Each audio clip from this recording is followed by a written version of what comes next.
also my siomai. I think.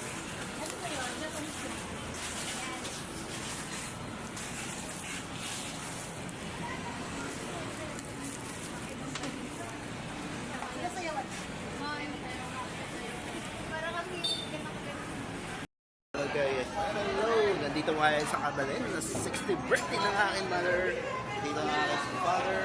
Nandito ang aking relatives, kapamilya. Ayan, TM nila mama. Ayan, nandito si Gogo. Aking wonderful na pamangkin. Nandito sila ni Kabel.